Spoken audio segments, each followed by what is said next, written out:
Winning the Nationals should have been the turning point of my life. But credits vanish as quickly as they come, and fame from a single tournament, it fades even faster. To the rest of the galaxy, I was just another lucky upstart. To the people with real power, I was still nobody. So I did the only thing I knew how. I built a workshop, a design, a dream. If the world refused to hand me a place, I'd carve one out with my own two hands. That path led me to the Fusion Cup, a stage of bright lights and roaring crowds. But I wasn't there for glory. I was there for something far rarer, my first real customer. As the Fusion Cup came to an end, Vez and Charlotte stood at the side of the arena. Despite their distinguished status as the runners-up, hardly anyone paid any attention to them. The climax of the evening was about to start, and the two most talented mech pilots ascended to the stage.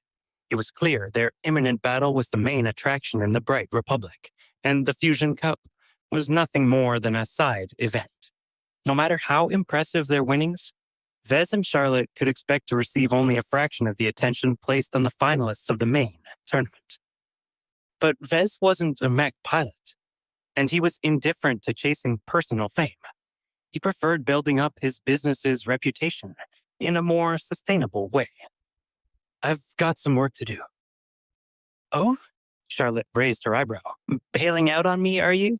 I was planning to take you to this place that makes the best spare ribs in town. I'm short on time. I've started an independent mech design studio, but I'm practically in because of it. I was kind of hoping to canvass the audience and find a market for my product. Oh, I see.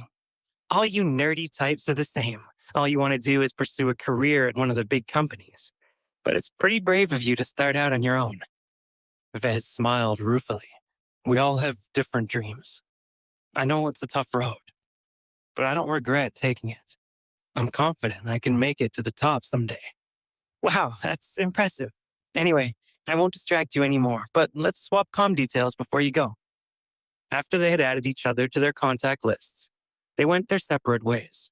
Charlotte headed over to her fellow pilots, who congratulated her on her excellent performance. Vez, on the other hand, made his way past the families and the other spectators and headed upstairs to the private viewing area. This was reserved for the first-class ticket holders, who wanted to enjoy the exhibition without being disrupted by the sound of screaming children. The security guards let him in without any fuss, one of the perks of being a participant. Vez walked past a soundproof glass window, which blocked out most of the noise from the crowd down below. The dim lighting, luxurious upholstery, and multiple private viewing rooms gave the space a feeling of exclusivity.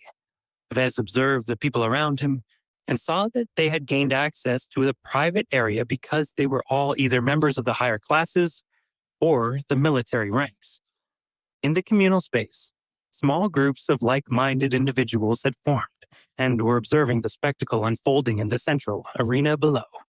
Vez took a deep breath and made sure his silver medal was clearly visible on his chest. He put on a pleasant smile before singling out a group of 5 who seemed the least likely to come down. 3 of them looked like industrial businessmen, and the other 2 were clearly mid-ranking Mech Corp officers. Their eyes were fixed on the tense and slow-paced battle playing out below. But as Vez approached, they turned their attention toward him. A look of recognition appeared on one of the officers' faces. You're the guy who came second in that other side contest, aren't you? Are you related to the Larkinsons? Vez nodded respectfully. My father was on border patrol for many years, until he went missing recently. That's a real shame. The people who guard our borders against the aliens are real heroes. There's no better way to do your duty for our nation. All 5 of them looked at Vez with concern. Vez mirrored their expression for a moment, before shrugging and returning to his pleasant smile. I'm still hopeful he's alive. He didn't want to dwell too long on the subject of his father. I was hoping I might interest you in a new mech variant I've recently developed for my startup. One of the businessmen laughed politely. As a matter of fact, I'm here to do the same thing. I'm a representative of Jackson and Partners. We were just discussing the Mech Corps' potential renewal for their oldest 400-unit fleet of Scout flyers. The situation immediately became awkward. They exchanged conversation for a little while longer before Vez was politely sent away like a toddler who had interrupted the grown-ups. He hadn't expected a win on the first try, so the rejection didn't dampen his mood too much. But as he went from group to group, he started to realize his youth and his lack of a track record hampered him more than he had anticipated. His disappointment grew as he was met with similar responses. We only source our mechs from established suppliers. We sign fixed contracts with our long-term partners so they can offer the best support for our mech needs. I have to admit, for a last-generation mech, your Marc Antony variant belongs to the middle to upper tier. But my core only runs current-generation models. We like getting our hands on the newest toys available on the market, you see. Your Marc Antony is only good for a decade or two at most, before it becomes obsolete. I only collect the classics, and only in their most original form. I have nothing against variants, but the base models are the best. Vez continued to be met with suspicion as he made his way around the room. Occasionally, he got a chance to introduce his product before he was rejected. But most didn't bother hearing him out past his first sentence. Some of the individuals were genuinely unable or unauthorized to purchase a new mech, but the majority simply had a lack of confidence in his ability to deliver. He did get close a couple of times. A few retired pilots and veteran mercenaries expressed some interest in ordering his mech, but a few things held them back. Our mercenary corps mostly go out on extended patrols. Yes, the short-term battle performance of your variant is impressive, but it's no use to us if it fails to keep up on our week-long patrol routes. We're actually looking to plug a gap in our mech lineup, and I'd be tempted if you offered us the original Caesar Augustus.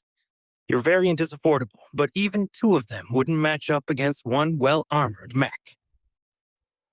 Your mech's offensive lineup is a little scattered. It inherits most of the disadvantages of the Caesar Augustus, but comes without the base model's excellent armor. I'd rather buy a specialized mech that does one single job perfectly than a machine that purports to cover every area only to fail at most of them.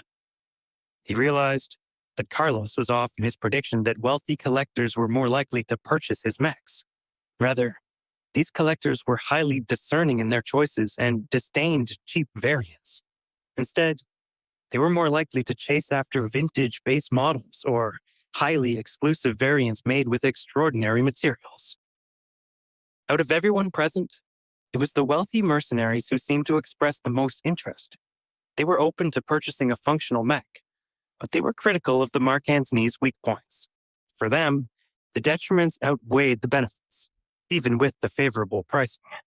Compared to the cost of 65 million credits for an official Augustus, 24 million for the Marc Antony was a steal. But not everyone was willing to accept that it was a bargain. A flamboyant mercenary who behaved more like a rookie pirate laughed in Vez's face when he quoted the price. 24 million? Really? 24 million. How about give me a deal? Let's say 12 million? Despite knowing his world was crashing down around him, Vez remained unfazed by this response. He had quickly become immune to the rejections, and his smile didn't waver for a second as he listened.